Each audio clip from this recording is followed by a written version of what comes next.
Alrighty, still on Roots Week 9. We're on day number 3 today. The reading today is 2 Samuel 7. So you notice that we've jumped a good, bit away from where we just were reading.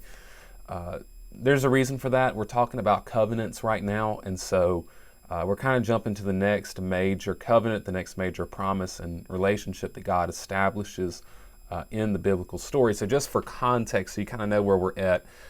We're past Moses now. We are at the point where Israel has actually entered into the promised land. They've been there for quite a while, and a kingdom has been established. We're past the first king, who was Saul, and we're now on to the second king, who is King David, same David that slays Goliath. And basically, when you get to 2 Samuel 7, David has really been established pretty well as the king. Like, he's at a time of peace right now. Things are going really well. And David looks out, and in 2 Samuel 7, he notices that he's just built this big palace for himself, this new capital in Jerusalem. And that's really nice and all, but he looks out and he says, well, God is still living in the tabernacle, in a tent. Why do I live in this big palace, but God lives in a tent? And so he decides that he's going to build, a proper house for God, a temple, a permanent one, not one that, not a tent that can be taken down, but like, a real building. And that all seems good, but God brings a message to David and tells him that's not going to happen in his lifetime. He's not going to build the temple, but one of his sons will. And in fact, God instead establishes this promise for David. So I'm just going to read a short section from it. So we're going to start in verses number 11 and go down through verse 16.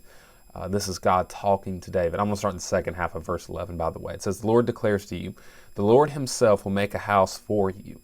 When your time comes and you rest with your ancestors, I will raise up after you your descendant who will come from your body, and I will establish his kingdom. He is the one who will build a house for my name and will establish the throne of his kingdom, and I will establish the throne of his kingdom forever. Sorry, I misspoke there. I will be his father, and he will be my son. When he does wrong, I will discipline him with a rod of men and blows from mortals. But my faithful love will never leave him, as it did when I removed it from Saul, whom I removed before you. Your house and your kingdom will endure before me forever, and your throne will be established forever. So let's break it down, because this is really a great sort of test case for how to interpret the Bible, how to interpret prophecies and promises and those sorts of things. So God essentially is making a promise to David that he is going to raise up a descendant after him who will build the temple and who will establish a permanent kingdom. David is always going to have one of his descendants to rule on the throne. That's what God is going to do for David. Now, there's sort of a short-term fulfillment and a long-term fulfillment of this promise. In the short term, we know that David's son, Solomon, is going to rise up. He is going to build an incredible kingdom. He's going to build a temple for God. And David's line is going to endure a long time after that, ruling over Jerusalem as a kingdom.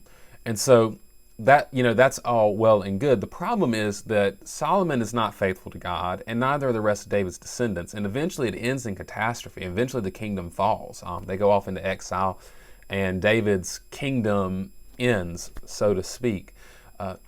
But when you get to the New Testament, the people who wrote the New Testament saw this as being a prophecy really about Jesus. Jesus is the king from David's line, whose kingdom is forever. He's the one who built the temple of God, not a temple that was made out of stone, but a temple that's made out of people, the church, you and me. And so really the ultimate fulfillment, even though there was sort of a small short-term fulfillment of this in Solomon, there was a greater long-term perfect fulfillment of this in the person of Jesus. That's why it's important for us to note these covenants that God makes with Noah, with Abraham, with the people of Israel, with David. Those are important to make, because all of these sort of loose threads are going to be tied up by Jesus in the end. And the person of Jesus is going to be so much more captivating, so much more significant to you if you understand what he's fulfilling. If you don't have the Old Testament down, if you don't get what the promises are, if you don't get what God has been doing up to this point, you're really not going to understand Jesus in his fullness. And so we always want to be reading the Old Testament, trying to understand that, and then looking towards Jesus and seeing how he's the one that is the culmination of what God has been doing to begin with. again, just a great way to sort of read your Bible. I would really encourage you to read 2 Samuel 7. Awesome chapter in the Bible. Go check it out.